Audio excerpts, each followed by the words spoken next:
Bonjour ou bonsoir ou quel que soit le moment auquel vous regardez ceci, bienvenue sur ce nouvel épisode de podcast. Je suis Nathalie, By Night Création. Vous pouvez me retrouver sous ce pseudo-là sur les réseaux sociaux, les différents réseaux sociaux, Instagram, Facebook, sur Patreon et sur Ko-fi aussi. Tout ça c'est By Night Création, et sur Ravelry je suis By Night tout court. Voilà. Écoutez, ceci va donc être l'épisode 51 de mon podcast créatif. C'est un épisode un tout petit peu particulier. Le précédent date d'il y a 4 jours. Et je me suis réveillée ce matin avec une idée, coup de tête. Enfin non, pas coup de tête parce que j'y pense depuis des mois, des années. C'est j'avais envie de vous faire passer une journée en ma compagnie. Et donc, voilà, je me suis dit que la situation s'y prêtait bien. C'était une bonne excuse de vidéo. Je vous avais dit la semaine passée que j'allais essayer de trouver des bonnes idées de partage et de vidéos pour vous proposer plus de contenu sur cette chaîne YouTube. Et donc voilà, donc depuis la semaine passée, donc depuis 4 jours, vous êtes de nombreux nouveaux venus, nouvelles venues. Merci. Merci pour tous les commentaires que j'ai reçus. Je n'ai pas encore répondu. Vous verrez au fur et à mesure de la vidéo pourquoi. Parce que je prends pas le temps de répondre aux commentaires. Je n'intègre pas ça dans ma journée. Les journées sont, c'est une journée assez classique dans le sens où forcément je travaille de chez moi en temps normal. Je teins 7 jours sur 7 quasi toute l'année, sauf on est en période de salon et de festival. Donc en fait, en gros, jusque 13-14 heures, la journée telle que vous allez la vivre avec moi maintenant est la même que d'habitude. Donc ah oui, j'ai oublié de préciser pour les gens qui ne connaîtraient pas mon univers, je suis teinturière de laine naturelle, enfin de laine, je teins la laine de façon naturelle professionnellement. Et donc voilà, et donc ceci va donc, on va parler surtout teinture cette fois-ci, puisque vous allez m'accompagner pendant mes étapes de teinture. Et puis cet après-midi, couture. Et un peu la vraie vie qui vient s'immiscer au milieu de tout ça. Voilà, avec quelques gros changements dans la maison et quelques changements dans notre quotidien dans les jours qui vont, voilà, à partir de, enfin bref, indépendamment du confinement. Et voilà, je sais pas très bien comment lancer ça. Je suis désolée à l'avance, il y a c'est enregistré avec mon téléphone, hein, je n'ai pas de meilleur appareil que ça. Je comptais sur les salons pour pouvoir m'acheter un bon appareil photo. J'ai un appareil réflexe numérique depuis une quinzaine d'années, 12 ans je crois, et donc il n'est plus du tout performant. Et donc voilà, j'avais avant ça un argentique Canon, et donc je suis restée en numérique Canon pour pouvoir garder mes objectifs. Et vous entendez sûrement beaucoup de bruit en arrière-plan, c'est normal, vous verrez en fin de vidéo pourquoi. Et alors donc voilà, et donc il y a un nouveau modèle qui va sortir qui est compatible avec mes objectifs. Et donc voilà, je m'étais dit que je me ferais ce beau cadeau, et je vous ferai ce cadeau aussi pour essayer de vous proposer des vidéos de meilleure qualité. Mais bon, ça sera reporté un peu parce que c'est plus du tout dans mes priorités. Donc voilà, donc tout était filmé avec mon téléphone, tenu soit à la main, soit sur mon trépied quand c'est possible. Donc voilà, il y a plein de moments où il me manque une main parce que j'en ai besoin pour travailler. Et il y a du fond, il y a du bruit des soreuses, il y a des bruits de la hotte, il y a les bruits de mon mari qui est là, qui travaille, que vous allez apercevoir de temps en temps, que vous allez entendre parfois. Et mais c'est la vraie vie, hein, et voilà. J'espère que cette vidéo vous plaira, et on se retrouve vers 18h30, 19h à la fin de ma journée. Bonjour. Bon, en même temps, je t'ai dit bonjour, mais c'est le matin pour moi, mais peut-être pas spécialement pour toi. Il est peut-être 10h du soir pendant que tu regardes. Mais donc, on va commencer cette journée ensemble. Il est 6h30. Et je viens de prendre ma douche et de m'habiller avec des vêtements teinture potentiellement tachables, parce que je vais commencer la journée par la teinture. Alors, on se lève pas tous les jours aussitôt. Je sais pas ce qu'on a eu tous les deux. Notre chaudière est en panne, et donc il y a drôle où elle fonctionne tout à fait mal. Et donc il y a des drôles de bruit dans le système de chauffage, et donc ça nous a réveillés. Donc voilà, et puis il fait pas très chaud dans la maison. Donc, quoi qu'il en soit, voilà. Et donc vous voyez pourquoi j'ai l'explication de pourquoi je suis toujours mal coiffée. Je ne me sèche jamais les cheveux, pour la simple raison que si je le fais, je perds mes cheveux et j'en ai plus, et je dois les couper grand comme ça parce que sinon ils crament. Ils sont très fragiles. Donc voilà, c'est pour ça que j'ai toujours l'air mal coiffée. Je ne me sèche jamais les cheveux. À part quand on est à l'hôtel ou des choses comme ça, quand il y a un salon derrière, j'essaie quand même d'être un peu présentable. Ça vous passionne, hein? Voilà, bref. Je porte un vieux pantalon, un vieux t-shirt dont j'ai découpé couper le col parce qu'il me gênait. Et mon pull Wolf River fait en drops. C'est mon pull teinture. J'en ai deux. J'en ai un autre en Holzgarn. Il est parfait parce qu'il est assez lâche, mais avec des manches étroites que je peux quand même un petit peu remonter sur les mains, donc c'est facile pour je ne risque pas de mettre mon pull dans l'eau. Et voilà, c'est tout simplement. Je crois que je vous l'ai jamais montré dans le podcast, je l'ai fait il y a 6, 7 ans, 5 ans, je sais plus. Donc voilà, mais c'est... voilà, et je le mets à peu près tous les jours, enfin en alternance avec un autre pull. Quoi qu'il en soit, on est dans la pièce où je stocke ma laine. Donc face à moi et à ma gauche, il y a toute la laine qui est déjà teinte. Et derrière moi, vous voyez, il y a toute la laine qui est déjà mordancée. Je n'ai actuellement plus de laine non mordancée. Elle est en train d'arriver. Mais voilà, le colis s'est perdu la semaine passée. Je suis un peu angoissée parce que c'est un gros budget. Et il faut absolument que j'arrête de regarder l'écran parce que sinon j'ai encore plus l'air de regarder du mauvais côté et de ne pas vous regarder dans les yeux. Enfin bref, quoi qu'il en soit. Et donc je viens choisir la laine que je vais teindre... ce matin. J'ai une décoction de cochenille qui a été faite hier. Donc ça, je vais prendre de la Orion pour faire de la Orion à la cochenille. Donc voilà, Orion. J'ai un deuxième bain d'épuisement de cochenille. Et ça, je crois d'ailleurs que je vais aussi prendre... Je vais prendre la Sirius. Et comme j'ai mordancé la Sirius hier, je vais utiliser celle-là. Et alors après... j'ai déjà mis là-bas hier, j'ai une décoction d'hibiscus à épuiser et donc ça j'ai du mohair qui est déjà là-bas. Et alors je n'ai plus du tout de full moon non mordancé et il me reste 2 séries de 10 écheveaux à mordancer. Donc je vais faire ça. Donc voilà, donc on se retrouve un peu plus tard. Maintenant je vais aller me préparer un thé et mettre... la laine à tremper pour pouvoir commencer à travailler rapidement. J'ai failli faire tomber. Excusez-moi, j'ai failli faire tomber. Voilà, vous avez un aperçu de... Voilà, j'ai un peu de laine en stock. Faites le tour de la pièce avec moi. Ça va? Vous avez le tournis? à tout de suite. Bon, il est à peine 5 minutes plus tard et j'avais pas réalisé qu'il faisait déjà jour à ce point-là. Et donc on va faire l'activité obligatoire tous les matins, que quand il fait beau c'est chouette, mais que quand il pleut c'est pas chouette. On va aller ouvrir aux poulettes qui n'ont pas l'air trop déchaînées derrière leurs fenêtres à demander qu'on ouvre. Attention, voilà la maison des poules. Alors on leur a mis un carton en plus de la fenêtre pour isoler, mais elles n'ont pas du tout l'air réveillées. Et alors les filles? Ah ben non, elles dorment encore complètement ça alors. Et Poupoule? Ah bah c'est marrant parce que d'habitude elles sortent comme des dingues. Elles l'ont fait exprès. Elles l'ont fait exprès, c'est trop tôt. Notre réveil n'a pas encore sonné, ça ne va pas. Voilà, hein, ce qui arrive quand on se réveille avant le réveil, même les poules sont pas d'accord. Donc voilà, vous avez droit à tout le boxon. Ah ben voilà, hop. Bonjour Poupoule. Ça c'était Jack. Et là il y a Lise. Bonjour Lise. Ah bah elle a peur du téléphone. Bon, mais alors j'ai pris quelques graines à leur distribuer. Voilà, on va lancer des graines. Et alors on a un gros bol dans lequel on met nos épluchures tous les jours. Et donc je vais leur donner les épluchures d'hier. J'arrive, parce que là j'ai besoin de mes 2 mains. Voilà, j'en profite pour montrer un petit peu du soleil qui se lève. On le devine juste là-bas derrière l'arbre en plein milieu de l'écran. Voilà. Donc j'ai un jardin très pentu. Assez long, assez étroit, et on est entouré d'arbres des voisins.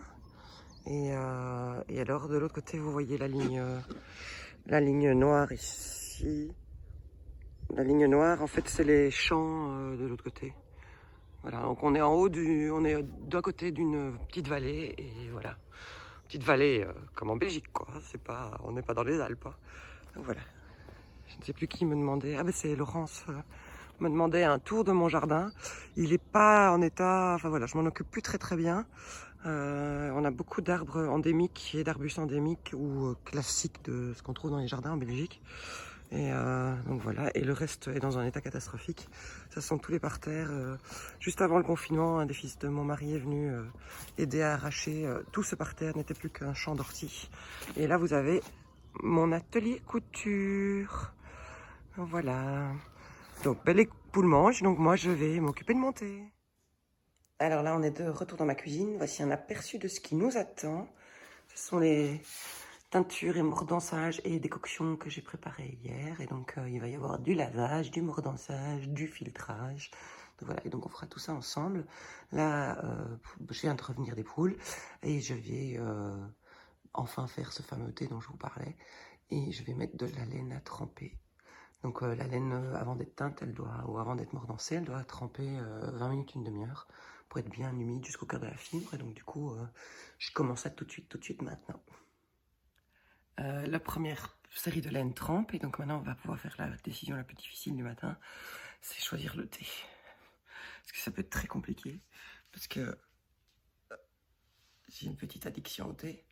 Je bois beaucoup de thé vert, très fruité. Ah oui, alors j'ai gardé mon bonnet parce qu'il fait un peu cru dans la maison. Et pendant que je prenais ma douche, mon homme, il a commencé un feu. Et donc j'attends que ça chauffe bien pour pouvoir retirer mon bonnet. Parce que comme mes cheveux sont encore mouillés, je ne peux pas attraper encore plus la sinusite que j'ai. Donc voilà. Et donc mes thés, j'achète la majorité de mes thés en vrac. Je sais pas comment je vais faire pour vous montrer comme ça. Parce que le reste, on s'en fout. Hein. Et alors, je les achète à la 7e tasse à Bruxelles. Bon, j'avoue, je commande souvent en ligne. J'ai plus le courage d'y aller toujours.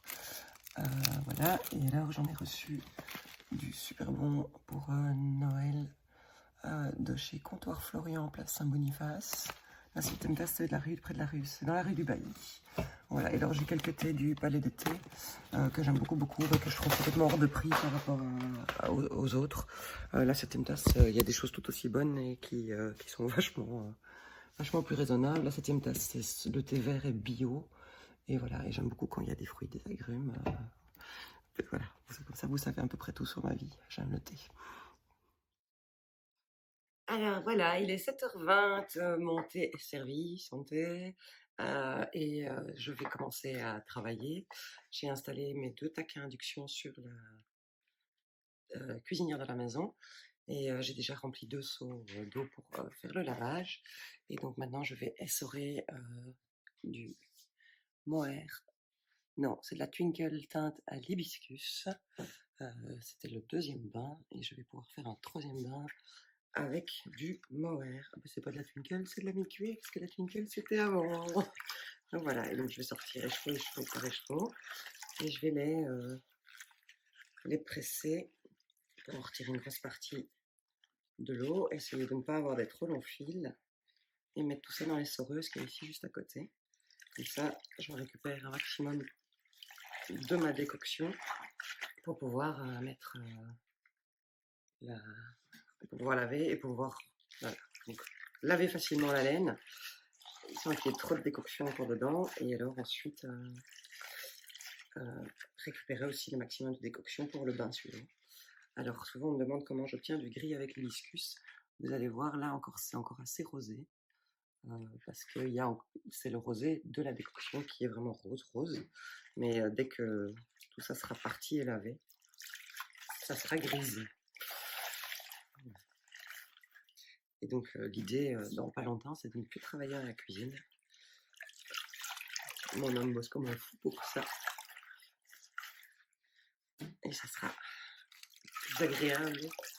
En fait, ça fait un moment que je me dis que je vais faire cette vidéo, passer une journée ensemble. Et je m'étais dit que j'allais attendre, justement que la cuisine soit présentable, c'est-à-dire que ce ne soit plus ma vraie cuisine, qui est souvent un peu bordélique.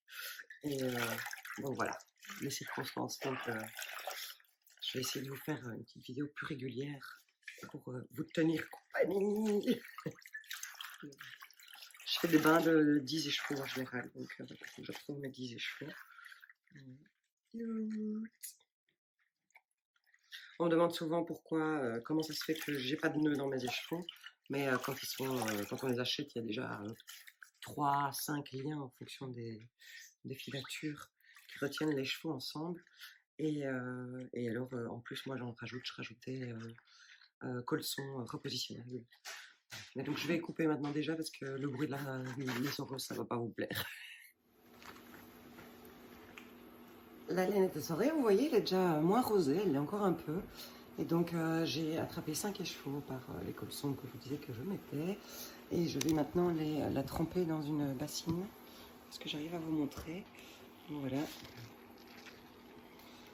Je plonge ma laine dans la bassine. Et là, je vais la...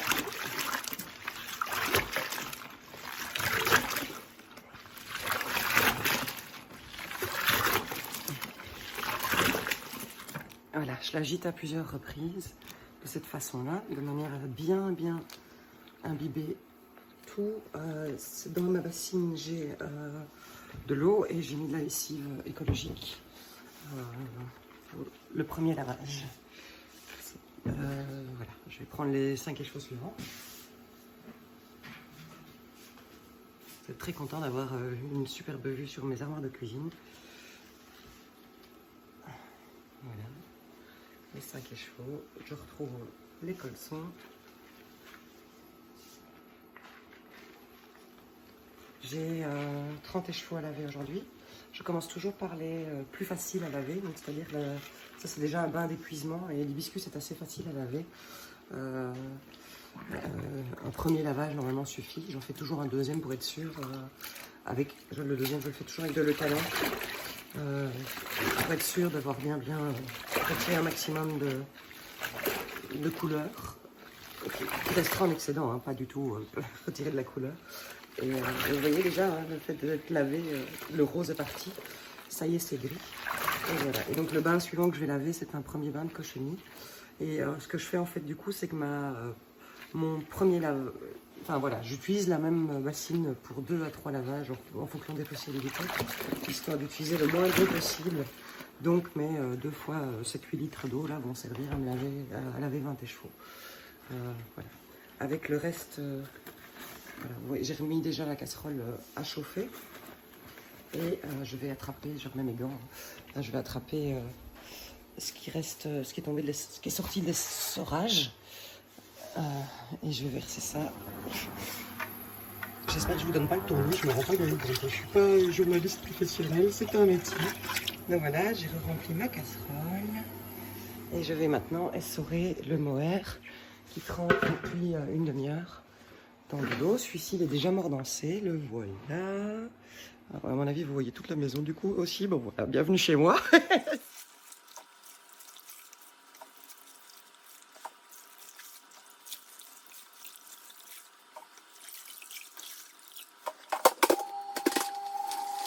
Alors de la même manière que je réutilise mes eaux de lavage, je vais réutiliser mon eau de trempage et je vais aller chercher les écheveaux suivants à faire tremper dans mon seau. Voilà. Ça c'est la Orion qu'on a prise tout à l'heure, qui est déjà mordancée. Du coup, je la manipule avec des gants, c'est quand même mieux. Et je vais la plonger dans le seau, en poussant bien fort et en essayant d'évacuer un maximum d'air, la contraindre à absorber l'eau. J'espère que le bruit de l'essoreuse n'est pas trop désagréable.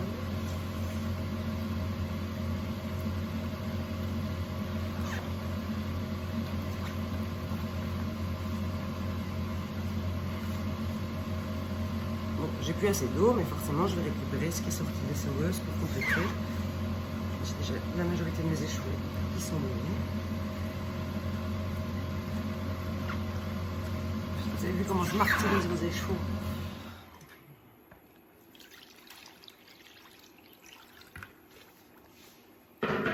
Voilà, et la Orion, je vais tremper jusqu'à ce que j'en ai besoin, mais ce ne sera pas tout de suite.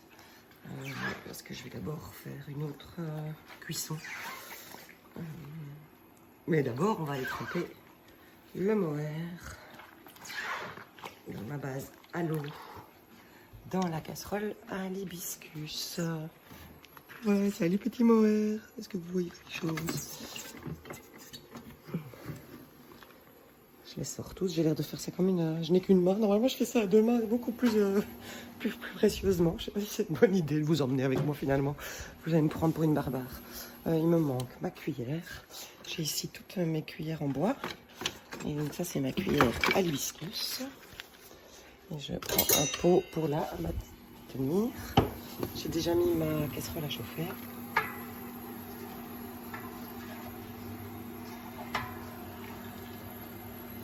Je trempe pour répartir la chaleur et je vais plonger les écheveaux. Alors, le mohair, il ne s'enfonce pas tout seul, il faut le pousser.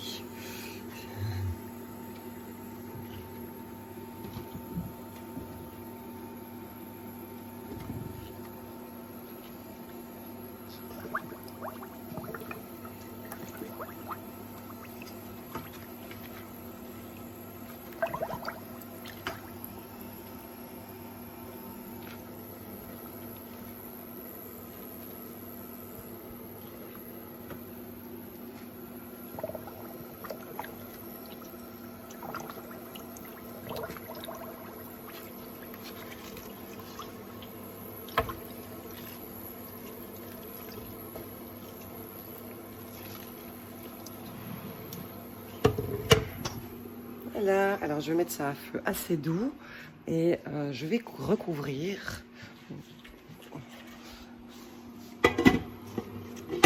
Voilà, j'ai mis le couvercle. Et donc maintenant je vais laisser cuire doucement, mais je reste à côté et toutes les 5-10 minutes je vais venir mélanger.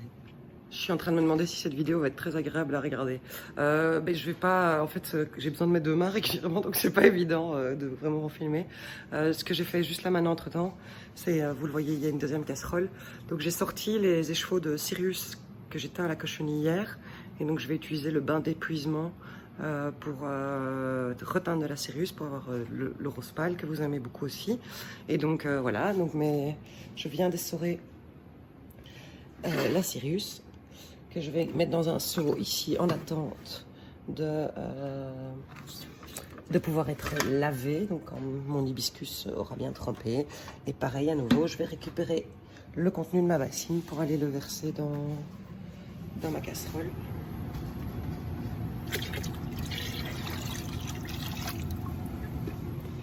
Et pour gagner en efficacité et limiter en énergie, ben je vais y plonger la Sirius que j'ai mordancée hier. Donc voilà, donc je vais sortir tout ça et je vais essorer pour récupérer un maximum de nouveau de mon eau de mordançage.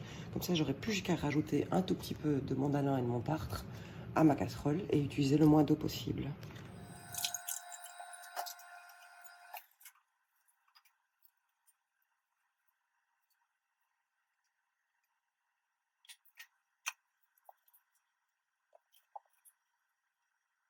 Vous avez épargné le fouettage d'Alain.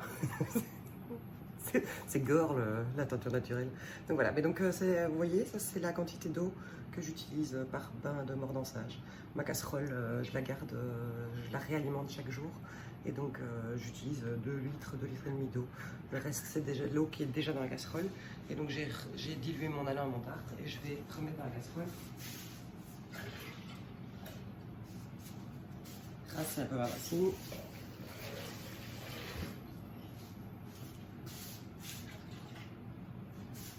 Je vous rassure, ce saladier ne sert plus jamais à faire de la salade. Et à nouveau, je vais compléter avec ce qui a été évacué dans l'essoreuse. Avec la différence qu'il y a 2 litres en trop, même pas 1 litre, parce qu'il y a l'évaporation, qui a 1 litre en trop. Et ça, on va l'enlever. Et voilà, entre-temps, ça fait une bonne dizaine de minutes que mon hibiscus est au lavage et donc on va remettre les gants. Je vais les presser, les mettre à l'essoreuse et dans la même bassine je vais venir mettre ma cochenille à laver, à tremper pour 10 premières minutes. Je remettrai un tout petit peu de lessive. J'en mets très peu, hein. Je mets moins d'une cuillère à café de lessive par bassine. Voilà, et c'est pour ça que j'ai des épaules d'haltérophile, parce que je passe ma vie à porter, à faire ça, avec des trucs qui pèsent entre 10 et 20 kilos. Et vous voyez, il n'y a plus de rose. C'est magique, hein? Je vais voir si je peux baisser un peu le truc.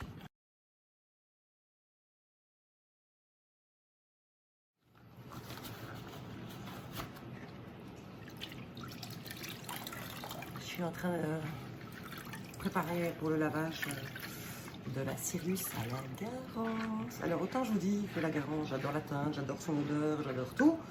C'est mon cauchemar en lavage parce que c'est pas évident du tout et ça demande plus de lavage et plus de patience que les autres plantes. La Garance c'est le campêche, mais c'est lié à la façon dont je l'utilise.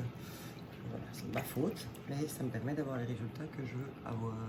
Non mais regardez-moi ça. Alors, dans ce cas-ci, j'aurai pas de bain d'épuisement pour la simple raison que j'ai visé pour avoir ce rouille. Il est un peu plus rouge que ça en vrai. Et que du coup, il n'y a plus du tout assez de couleur dans le bain que pour donner le moindre résultat. Alors là, malheureusement, je ne peux pas réutiliser mon eau parce que l'acidité de la Garance fait que ça modifierait trop la couleur de la plante que je mettrai dedans après. Ça, je vais aller vider dans un soupirail qui est juste devant la cuisine et qui passe, ça récupère toutes les eaux des gouttières de la maison et ça va dans une citerne dans le jardin qui nous sert à arroser le jardin. En été, quand il fait très chaud, je vais directement vider ça dans les parterres. Bon là il fait un peu froid, je pense il a plu pendant 3 semaines d'affilée, donc je pense pas que mes parterres aient soif. Mais donc ça sera pour plus tard dans la citerne. On se retrouve un peu plus tard, il est 8h30, vous voyez le contenu des seaux évolue. J'ai essoré la Orion qui est prête à être teinte dans la cochenille et j'ai mis à tremper la Full Moon qui va être mordancée par la suite. La cochenille et l'hibiscus attendent le deuxième lavage. Le cereuse est en attente. Et j'ai mis la garance à tremper pour le premier lavage. Et ce que je vais faire... Alors maintenant mes 2 casseroles sont presque arrivées à la fin de la première cuisson. Et donc c'est pour ça que le volume m'active. Et donc je vais filtrer la cochenille pour pouvoir y plonger la Orion et la cuire. Et donc j'ai ma passoire à filtrage de cochenille. Voilà. Et donc ce que je fais, mais ça je vais avoir besoin de mes 2 mains. Alors le truc immonde brun qui pend là, c'est mon sachet à thé réutilisable. Voilà, il est temps que j'en rachète un, mais c'est pas la période où on va dans les magasins. Donc voilà, ça sera pour après, je me débrouille avec ça. Je l'ai depuis presque 1 an et donc il devient un peu immonde. Et donc je le fais sécher là tous les jours avant de vider le thé dans le truc pour les poules, hein, puisque ça retourne au jardin. Et donc voilà, et donc je vais m'amuser maintenant à filtrer toute la cochenille qui est dans le bain avec ma passoire, pour éviter qu'il y ait des taches sur... Voilà, et vous voyez, il ne reste plus que les coquilles et compagnie des cochenilles. Tout le rose est parti dans l'eau. Donc voilà, donc on se retrouve quand ça sera fait, parce que là j'ai besoin de mes 2 mains.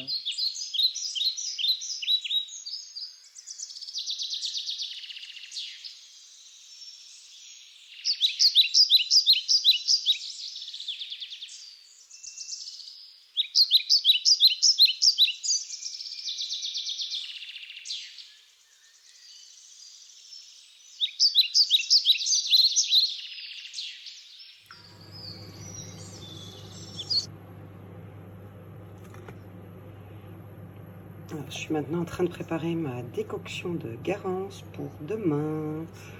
Voilà, donc je verse ma garance dans un fond d'eau. Et je vais mélanger. Je vais rajouter encore de l'eau après. Et la garance va gonfler, prendre de l'ampleur et ça lui permettra d'être plus efficace.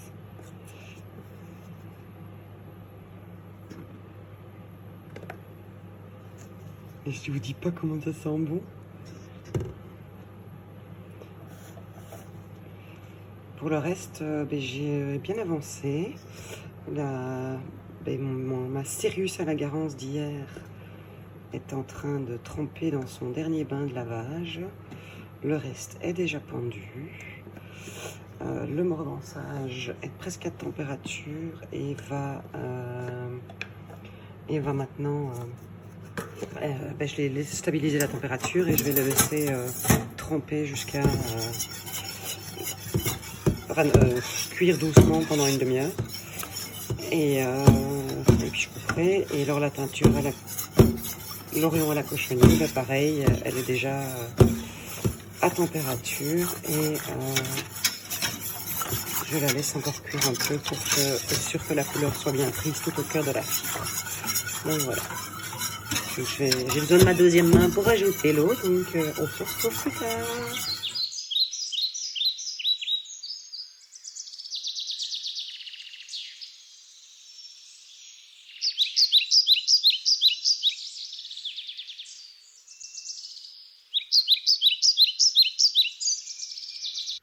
Alors, il est à peu près 10h30 et j'ai fini ma session de teinture et j'ai rangé toute ma cuisine qui a repris une tête de cuisine. Donc voilà, une belle taque, un évier avec des trucs qui sèchent. J'ai passé un petit coup de balai. Et alors, voilà tout ce qu'on a fait ensemble ce matin. Donc tout ça est en train de refroidir pour refaire demain une session de lavage, de teinture. Donc on a l'hibiscus, le 2e bain de cochenille sur la Sirius, le 2e bain de... Voilà, hop, je vous embue, de cochenille. On a la garance qui trempe pour demain. Et on a la laine qui est mordancée. Et on a tout ce qui sèche ici. Donc voilà. Alors maintenant, je vais aller à l'ordinateur et je vais me faire éblouir. Et je vais voilà, m'asseoir un peu, soulager mon dos qui vient quand même d'être mis à mal. Et je vais répondre à tous les mails que j'ai reçus ce matin et hier soir. C'est ce que je fais à chaque fois en général après la session de teinture. Je vais me resservir un thé et voilà, et m'asseoir. Et alors c'est aussi aujourd'hui que sort le livre Ensemble de Marie-Amélie. Et j'ai vu que j'avais déjà reçu quelques commandes. Donc je vais envoyer les codes. Je ne sais pas si vous avez vu le système ingénieux que Marie-Amélie a prévu. Donc puisqu'elle ne peut pas envoyer les bouquins, elle, physiquement, hein, elle a prévu un e-book. Et donc, si vous achetez le bouquin qui vous arrivera quand on pourra de nouveau faire des envois, et, vous recevrez un code qui vous permet de vous télécharger immédiatement le lookbook qui fait la présentation de tous les modèles. Comme ça, vous pouvez prévoir votre laine et savoir quel numéro d'aiguille et tout et tout. Et le 4 avril, la date de sortie du livre, au lieu de recevoir le vrai livre comme c'était prévu, vous recevrez un lien de téléchargement pour la version e-book du bouquin. Donc voilà, donc je vais aller envoyer les liens aux personnes qui m'ont acheté, merci beaucoup. Et je vais répondre à d'autres messages et d'autres mails que j'ai reçus.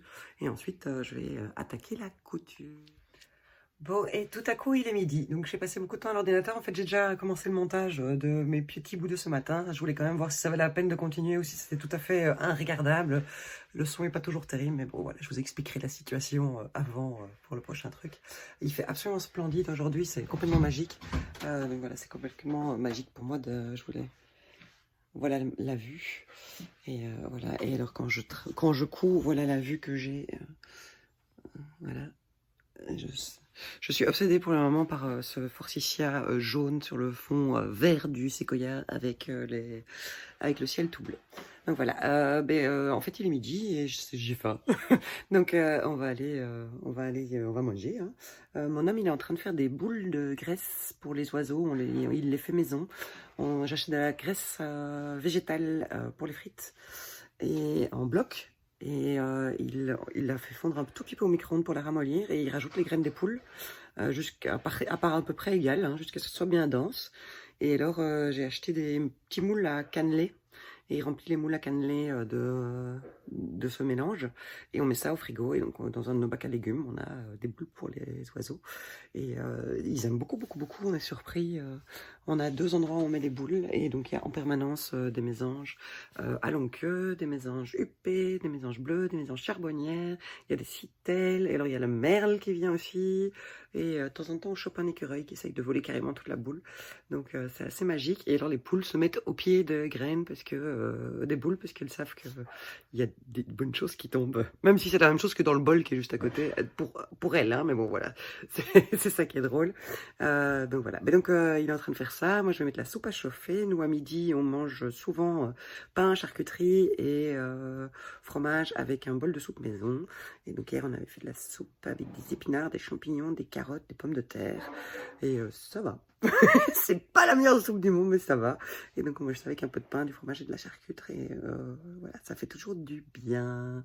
Donc je vais aller préparer tout ça et on se retrouve plus tard dans l'après-midi. On a mangé, il est à peu près 12h40. Et donc voilà, je voulais vous montrer les poules, hein, parce qu'on me demande tout le temps des nouvelles de mes poules. Je viens de leur donner quelques trucs à grignoter. Vous l'avez peut-être vu en story sur Instagram. Mais bon, vous voyez cette vidéo vraiment 1 ou 2 jours plus tard. Donc voilà, il fait absolument splendide. Aujourd'hui, c'est complètement magique. Et vraiment bon courage à toutes celles et ceux qui sont en appartement et qui ne peuvent pas faire ce que je suis en train de faire. Je suis vraiment désolée de frimer avec le vent glacial sur mon visage et la gelée lumière. Bon, voilà. Maintenant, en fait, on a le rituel. On regarde les infos à 13h sur la RTBF parce qu'on veut se tenir informé. Et voilà, souvent, ils nous remettent les mêmes choses de jour en jour. Mais voilà, c'est juste pour savoir. Il y a des nouvelles mesures qui sont prises chaque jour. Et donc, on veut quand même se tenir au courant. Et donc, je vais prendre mon tricot. Et maintenant, pendant 1 heure, je vais me poser et je vais faire 4 rangs. Coucou, on me voit. Je vais faire 4 rangs de brioche sur le châle Slice of Light de Soswanitz avec la laine très lisse.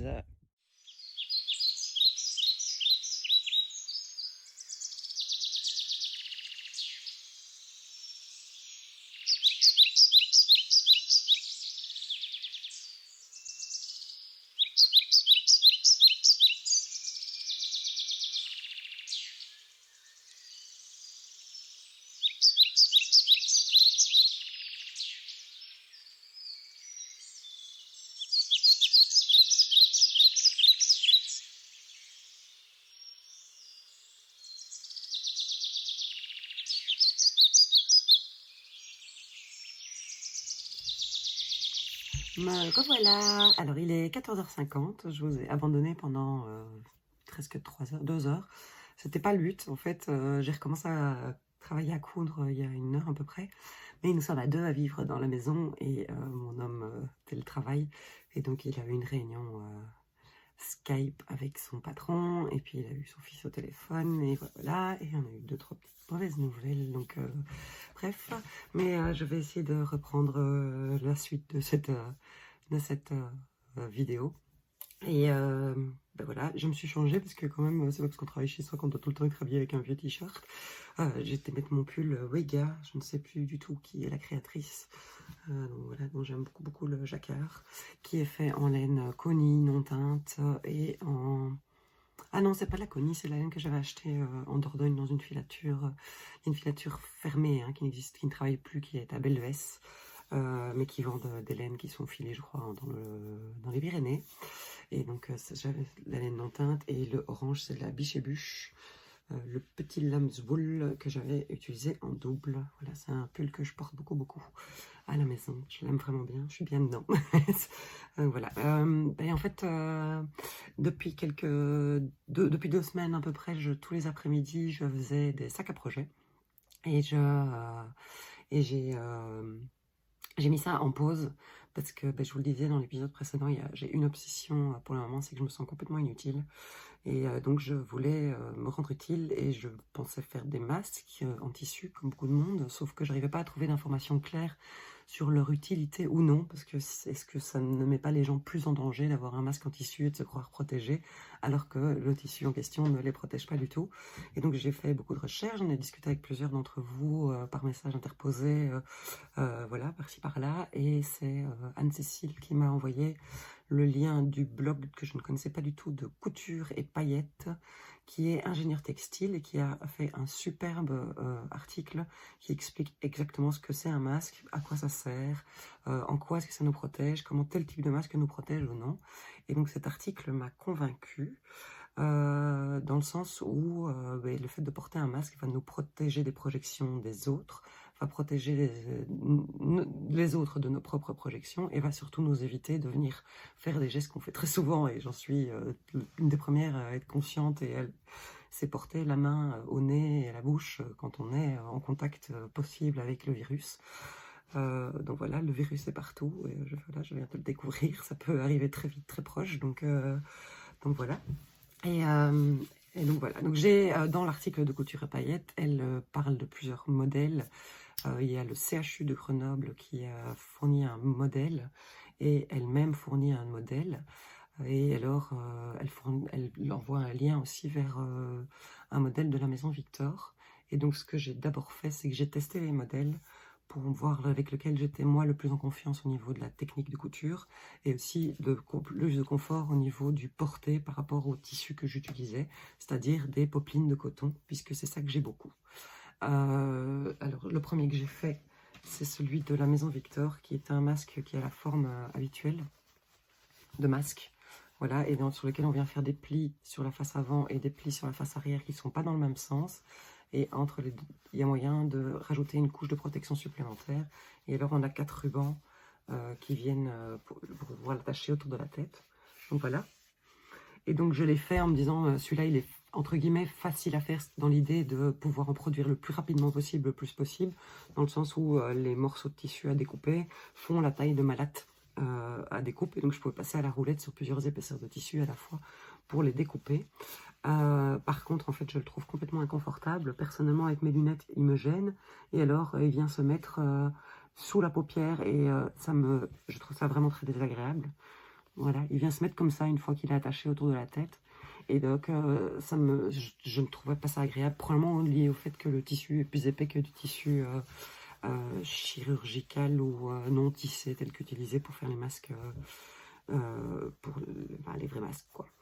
Alors, du coup, j'ai essayé le modèle de Couture et Paillettes, mais je me suis plantée en faisant le premier, je l'ai fait trop grand, je n'avais pas vu que les marges de couture étaient comprises dans son modèle, et donc il est beaucoup trop grand.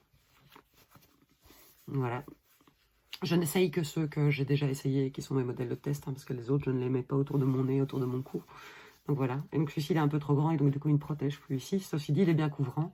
Et alors, ce que je trouve agréable, c'est qui est arrondi aussi autour. Alors, l'autre dilemme aussi est... mon autre dilemme était aussi que je n'ai pas beaucoup d'élastique en stock. Alors, j'en discutais entre voisines, parce que j'ai une autre voisine qui est couturière. Et voir qui avait quoi, machin et tout. Et donc, il y a une voisine qui est venue m'apporter, qui est venue déposer sur le pas de la porte tout son fond d'élastique. Donc je me suis dit, je vais déjà utiliser ça, on verra bien. J'ai de l'élastique, mais il fait que 3 cm de large ou 2 cm de large, et donc du coup c'est pas possible. Et puis j'ai continué à chercher, et j'ai trouvé qu'en fait, plutôt que de l'élastique, on peut très bien mettre du ruban, comme j'ai fait ici. Ruban de préférence en coton, puisqu'il va mieux supporter la stérilisation. Et sinon, le truc encore le plus simple, c'est des bandes de jersey. Donc moi j'ai utilisé des chutes de jersey d'un t-shirt. Au pire, j'irai voir dans la garde-robe de mon homme s'il n'a pas des vieux t-shirts qu'il ne met jamais, parce qu'il en a, je crois, 2 tiroirs complets de vieux t-shirts. Et voilà, il n'arrive pas à en faire le tour, et donc couper des lamelles de jersey dans les t-shirts. L'avantage du jersey, c'est qu'il va moins irriter, moins gêner à long terme que l'élastique. L'autre questionnement était aussi, c'est que donc la majorité des modèles qu'on voit, ce sont des élastiques qui viennent se mettre ici autour des oreilles. Personnellement, ça me dérange, très égoïstement. Je me base sur mes propres ressentis, et j'ai vu d'autres réflexions par rapport à ça aussi, c'est qu'à long terme, ça peut gêner, et qu'a priori, quand on porte des lunettes comme moi, c'est carrément impossible, parce que alors, les lunettes viennent se mettre comme ça, et donc voilà, c'est pas pratique. Donc on risque de devoir tout le temps remettre ses lunettes en place, donc porter les mains au visage, donc ça sert à rien d'avoir un masque. Donc ce que j'ai décidé de faire, et donc ça c'est la version que me suis auto-approuvée, c'est que je passe une très longue bande de jersey comme ça, et alors l'idée c'est de venir le mettre comme ceci, voilà, de resserrer chaque côté au maximum, d'avoir une bande qui passe au-dessus des oreilles et qui vient se mettre là, et d'avoir l'autre bande que je vais venir nouer dans le bas de la nuque. Donc voilà.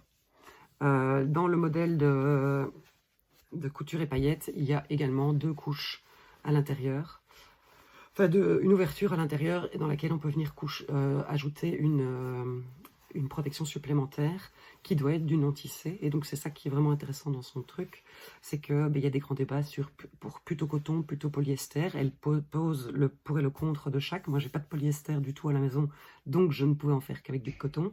Et donc j'avais cet autre dilemme-là avant de m'y mettre. Voilà, quand elle explique que le polyester va être plus protecteur dans l'absolu par rapport à l'extérieur, mais qu'à l'intérieur, il va s'humidifier plus vite parce qu'on va donner plus chaud, et que le masque va s'humidifier et va être une moins bonne protection une fois qu'il est humide. D'où l'idée aussi de pouvoir mettre une couche à remplacer, parce que dans le modèle du CHU de Grenoble, il y a une couche de molleton qui est intégrée directement dans l'assemblage. Mais là, ce qu'elle suggère, c'est de venir mettre soit une lingette électrostatique sans adjuvant chimique, soit un filtre à café, un filtre d'aspirateur. Si on n'a vraiment rien de tout ça, ce qui est mon cas à mon avis, c'est un mouchoir ou plusieurs épaisseurs d'essuie-tout. Et ce qu'on se disait peut-être avec mon mari aussi, c'est qu'il a des salopettes blanches de protection pour quand il va dans certaines usines, il est obligé, certaines usines, il est obligé d'être habillé en salopette blanche de la tête aux pieds. Et en fait, finalement, c'est le matériel idéal de protection. Et donc, on va voir si on peut pas en sacrifier une et couper des morceaux à mettre dans les masques. Alors, donc j'en ai fait, celui-là, c'est le premier que j'ai fait. J'ai fait dimanche. Et du coup, je me suis dit, je vais m'y mettre, je vais en faire plein. Et donc, j'ai décidé de passer mes après-midi à en faire. Après, je regarde encore. Maintenant, les informations évoluent fort. Et je sais qu'en France, il y a des hôpitaux qui en demandent. En Belgique, c'est difficile de rassembler l'information. Sur Bruxelles, ça bouge pas mal. J'habite pas à Bruxelles. Il y a moyen, à Bruxelles, il y a un numéro qui a moyen de joindre. Et apparemment, ils font livrer le matériel pour qu'on en fasse. J'ai pas encore trouvé d'équivalent dans la province où j'habite. Mais donc, je cherche. Mais j'ai vu qu'apparemment, la commune de Wavre avait mis quelque chose en place et que certains hôpitaux avaient mis en place. Mais si j'ai bien compris, genre à Nivelles ou à Braine-l'Alleud, ça serait l'idée... Les hôpitaux sont à 20 minutes de chez moi. L'idée, ce serait d'aller sur place travailler. Et donc, moi, ça ne correspond pas à mon idée du confinement. Donc, voilà. Donc, je ne sais pas bien. Après, je sais déjà a priori quoi faire des masques que je ferai ou que je ferai. Voilà, s'ils en ont besoin. J'ai vu par rapport à Max, j'avais mis un message hier sur Instagram avec la photo du premier que je porte, et les réactions étaient assez dingues, que ce soit parmi des amis et compagnie, ou même parmi vous, des infirmières à domicile, des aides-soignantes, ou même des gens qui travaillent en milieu hospitalier, mais qui ne sont pas prioritaires, qui travaillent avec des masques qui sont abîmés, déchirés. Vous êtes 2 ou 3 à m'avoir dit ça, je trouve ça un peu inquiétant. Et donc, je me dis que voilà, c'est peut-être pas la plus haute des protections, mais c'est probablement mieux qu'un masque officiel déchiré. Donc, ce que j'ai fait, donc j'ai les 3 morceaux du patron. J'ai mesuré quelle taille ça faisait de tissu. Et donc, j'ai découpé à la roulette les morceaux de tissu. Donc, pour celui-ci, il faut du 18 par 18. Là, il faut du 16-16. Là, il faut du 11-16. Et j'ai coupé des gros paquets de tissu qui sont face à face, puisqu'il faut à chaque fois 2 morceaux du tissu par masque. Donc, il faut 6 morceaux de tissu par masque. Et donc, ce que j'ai fait, c'est que j'ai tout coupé. Je peux plus vous le montrer, parce que pendant que mon homme était en réunion avec son patron, ben, j'ai coupé.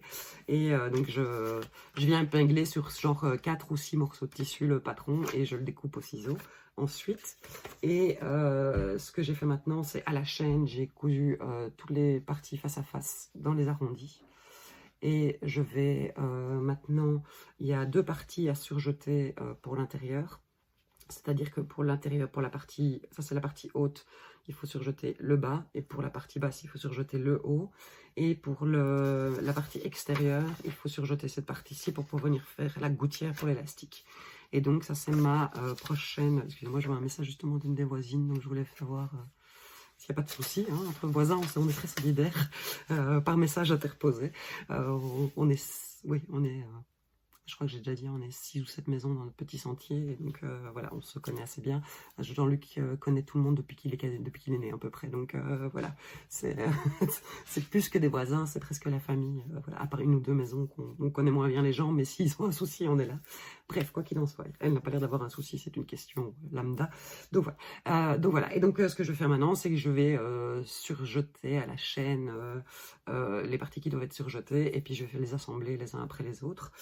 Ceux que j'ai fait hier sont ici. Je ne les ai déjà plus tous parce que justement une de mes voisines est enceinte et avait rendez-vous aujourd'hui dans un gros hôpital bruxellois pour son échographie du 2e trimestre, et la gynécologue lui a dit qu'elle ne pouvait pas y échapper et que oui, porter la main à la bouche, on peut plus. Je passe ma vie à le faire, et donc du coup je lui ai dit de passer, et donc je lui ai lancé de loin 3 masques, et en lui expliquant ce qu'elle devait faire. Donc ce que Couture et Paillettes explique, c'est que ces masques-là ne sont pas non plus une protection illimitée. Il faut mettre une protection supplémentaire à l'intérieur. Cette protection-là doit être jetée à chaque utilisation. Une fois que vous avez porté votre masque pendant 1 heure, 1 heure et demie, vous le mettez dans un sachet plastique, en essayant de faire le moins de mouvements possible par rapport au masque même, et le mettez dans un sachet plastique fermé, et avant de pouvoir le reporter, il faut l'ébouillanter à 90 degrés, à 90 degrés, et voilà, et idéalement en mettre un autre. Donc l'idée de ces masques, c'est se protéger quand on va faire des courses, parce qu'il y a un moment, il faut quand même se nourrir, et a priori, celles et ceux qui parmi vous allez promener vos chiens ou vos enfants, je pense qu'il commence à être intéressant d'en porter, quelles que soient les circonstances. J'ai vu les images hier au journal parlait que il fait beau, et forcément les gens d'appartement se promènent dans les parcs, puisqu'il n'est pas interdit de se promener, mais sauf qu'ils sont tellement nombreux à le faire que finalement le parc il est blindé comme un dimanche en plein été, et les gens sont à 50 cm les uns des autres, sont assis dans les pelouses, sont assis au bord des fontaines, sont assis sur les bancs, et il y a des enfants qui passent à côté des personnes plus âgées, et je trouve ça pas très très bien. Personnellement, mais bon voilà, j'ai la chance d'avoir un jardin et de pouvoir me balader comme je veux, et c'est difficile de juger les autres, mais réfléchissez vraiment que au plus vite tout le monde respectera les règles, au plus vite on se débarrassera de cette merde. Voilà. Donc voilà, mais donc je vais, pendant que mon homme parlait, j'avais un peu, je m'étais filmée en train de couper et d'assembler, donc je vais vous rajouter ça après, et voilà, ça me permettait de toute manière, je comptais dans un éventuel épisode de cette semaine vous parler de ce problème de masque. Je vais peut-être me rendre compte après la quinzaine qui est prête à être faite là maintenant que ça ne sert pas à grand chose. En fait, dans l'absolu, ce que j'ai, il y a plusieurs amis qui m'en ont demandé, donc je vais leur en envoyer. Et alors ensuite, tout ce qui me resterait, je vais d'abord contacter ma commune voir si dans les services sociaux ça peut être utile ou pas par rapport aux maisons de repos communales éventuelles ou pour les personnes qui doivent aider les assistantes sociales de la commune.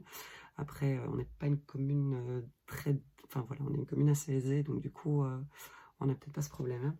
Oui, j'en sais rien. Enfin là, je me rends pas bien compte. J'ai pas du tout les chefines responsables de ce département-là et moi, ça m'a mis sur Facebook et pour le moment, elle met surtout des blagues pour dérider les gens. Donc j'ai pas vu d'informations plus plus intéressantes que ça passer.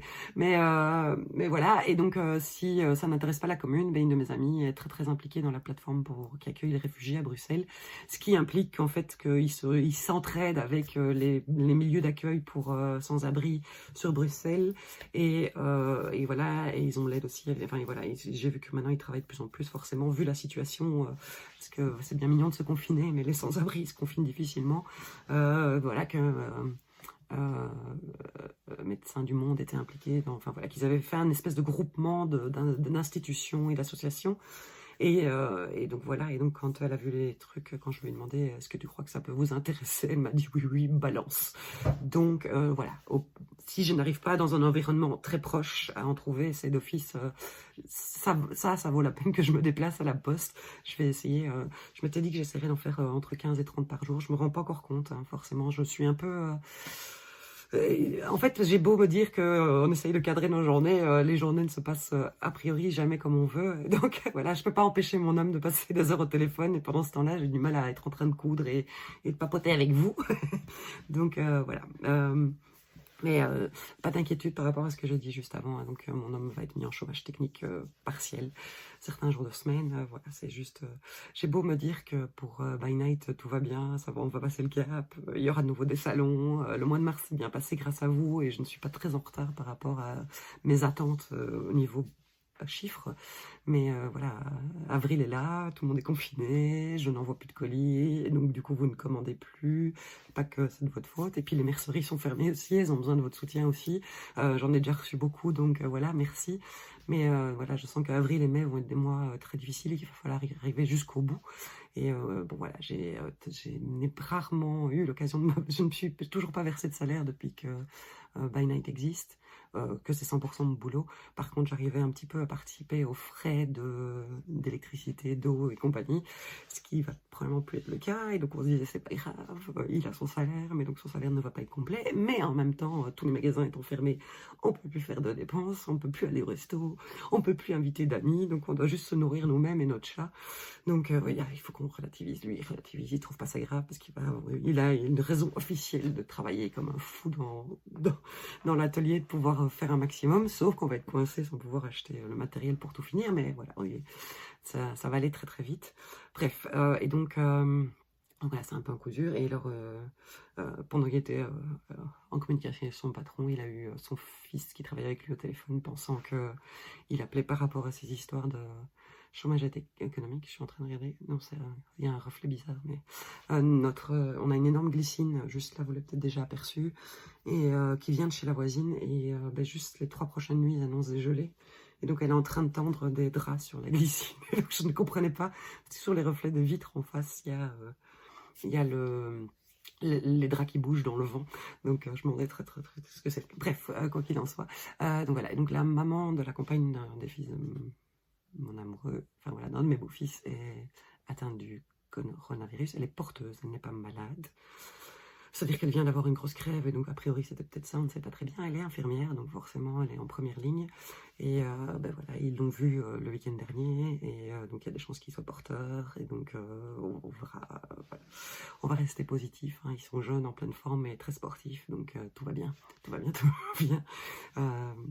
Mais voilà, c'est ça que je veux dire. La maladie elle peut très très vite tout à coup se retrouver dans votre entourage proche, et c'est pour ça qu'il faut être très prudent dans tout ce que vous faites et tout ce que vous décidez de faire et toutes les sorties que vous faites. Essayez de regrouper vos courses en une seule fois. Voilà, essayez d'être économe en sortie. Je vais retourner à ma couture. D'habitude, on est là pour s'amuser. C'était l'idée ce matin. Je plombe un peu l'ambiance. Mais voilà, c'est la vraie vie, hein. Je vous propose de passer une journée avec moi. Vous pouvez avoir les petits moments de bas et de doute aussi. Donc voilà, donc je vais continuer à faire mes masques. Il est 16 h, j'ai fini de surjeter tout ce qui doit l'être. Et alors, ce que j'avais oublié de vous dire, c'est que quand j'assemble les deux moitiés de chaque... enfin, les deux trucs face à chaque fois, donc je les assemble et puis après je les surpique. Donc je viens de tout surpiquer et de surjeter ce qui devait l'être. Et donc maintenant, j'essaye quand même de faire un truc qui ressemble à quelque chose au niveau des assortiments de couleurs. C'est très, voilà, c'est très aléatoire, hein, mais bon, c'est... Ce qui compte, en fait, j'ai aussi utilisé pas mal de chutes de tissu pour le faire pour le moment, hein, donc parce que c'est ce que j'avais sous la main plutôt que d'aller chercher des grands coupons dans les armoires. Pas que je veuille ne pas utiliser mes grands et beaux coupons, c'était surtout parce que c'est ce qui m'est passé par la tête d'avoir des trucs. J'ai beaucoup de chutes de tissu avec les sacs à projet. À mon avis, vous reconnaissez certains des motifs des doublures de mes sacs à projet. Donc je suis en train de faire des tas de... J'associe les 3 morceaux de tissu ensemble.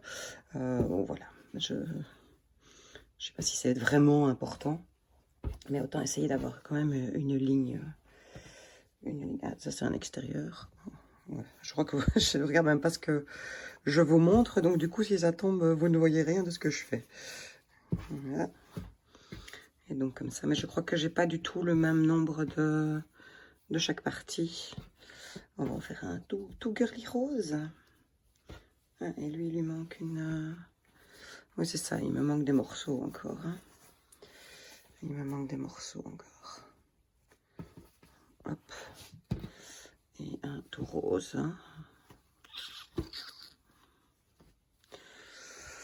Tant qu'à faire, autant mettre un peu de fun. Voilà, donc ça, j'ai déjà des morceaux de l'extérieur et du bas de bouche qui sont faits. Et donc maintenant, je vais assembler tout ça. Ah, encore un extérieur. Et donc, je vais assembler tout ça pour faire les masques.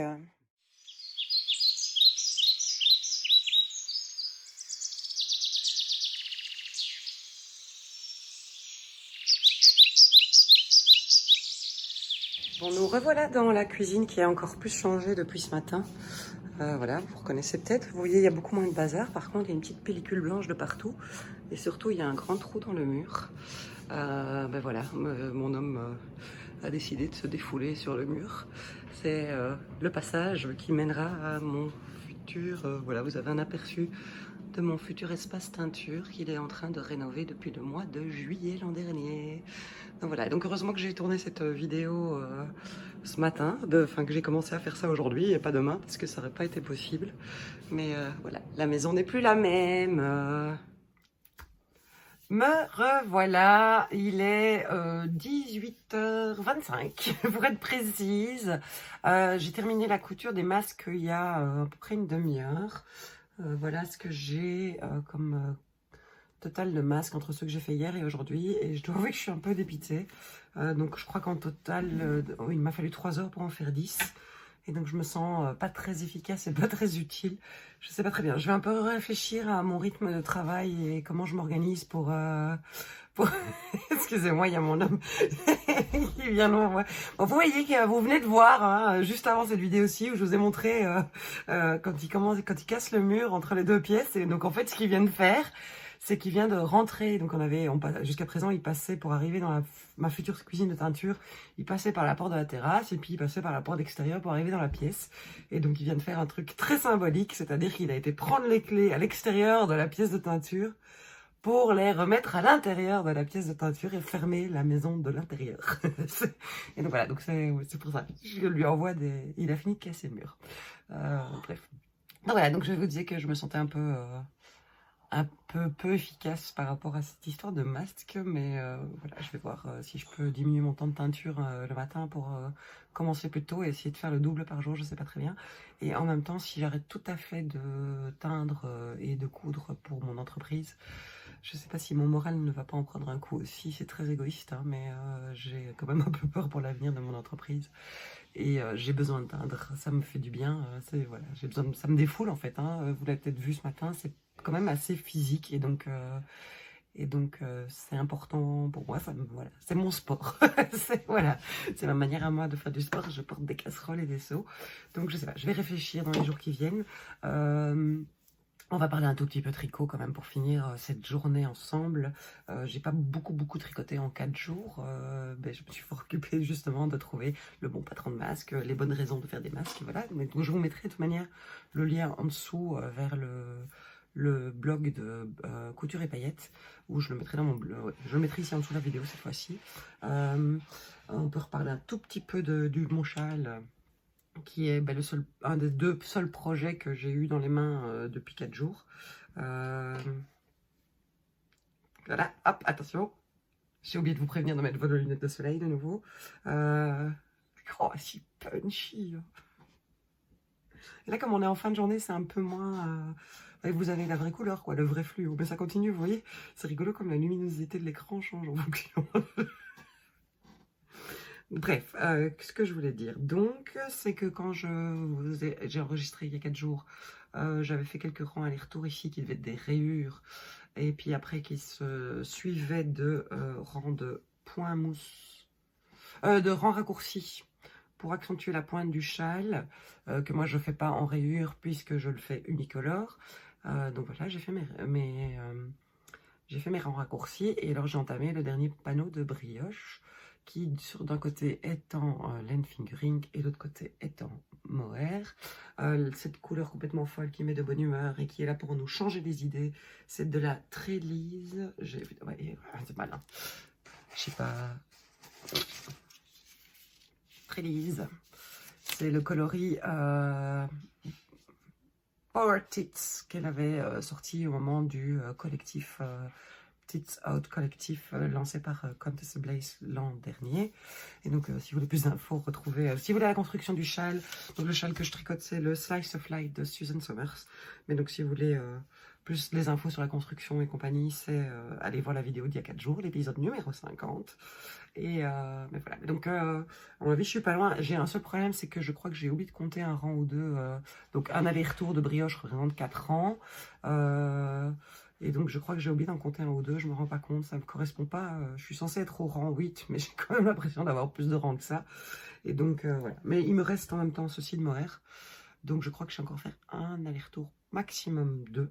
Donc voilà, à mon avis je vais finir le mohair, et puis il me reste ceci de la fingering, et donc il me restera à faire la écorte finale, et puis j'aurai fini le châle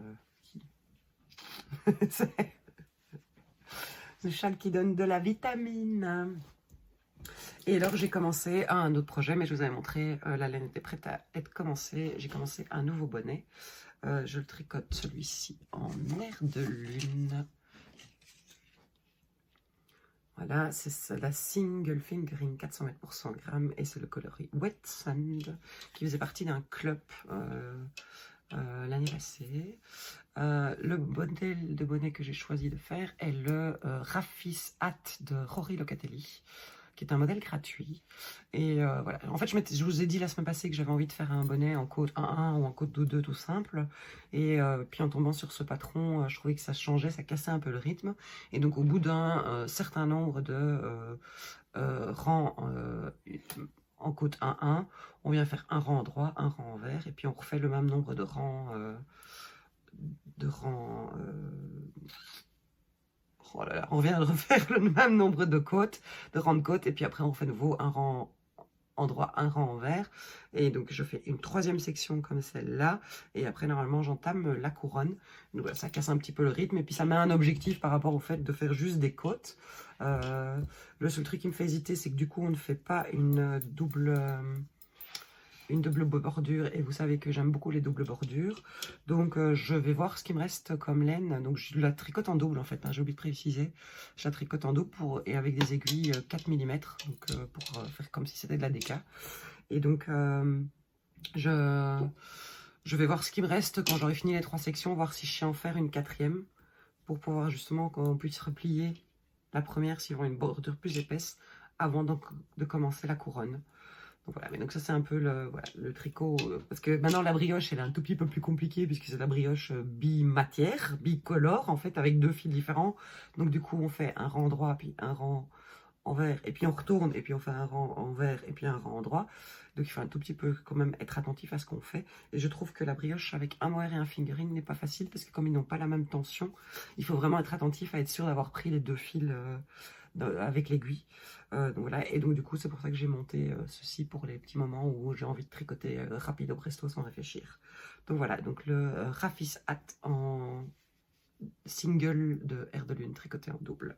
Donc voilà, c'est tout. Comme ça, j'aurais quand même l'impression d'avoir fait un tout petit peu de tricot dans cet épisode de podcast. J'espère que ça vous aura plu de passer la journée avec nous, avec moi. Donc maintenant, ben, on va ranger un peu la cuisine. Il a fini d'abattre le mur et donc je vais aller l'aider à nettoyer parce que quand même, il fait tout ça pour moi et moi, je suis dans mon petit coin. Et puis on va faire à manger et puis voilà, et puis la soirée va se passer, je vais tricoter et on va regarder un peu la télé et puis on ira dormir probablement tôt puisqu'on s'est levé tôt et donc voilà, donc si si ça vous a plu, dites-le moi. Si ça ne vous a pas plu, c'est pas grave, mais s'il vous plaît, ne mettez pas de pouce vers le bas. Pour le moment, je reçois beaucoup de pouces vers le bas et ça me blesse un peu. Je sais pas si si c'est de nouveau une espèce de nouvelle vague, on recommence, j'espère, on revient souvent à cette histoire de pouce vers le bas, mais pendant tout un temps j'en avais beaucoup, puis j'en ai plus du tout, et puis là ça recommence, et parfois il y en a 15, 20 sur un épisode, et donc ça me donne juste envie de tout arrêter, pour être honnête, donc voilà, bref, donc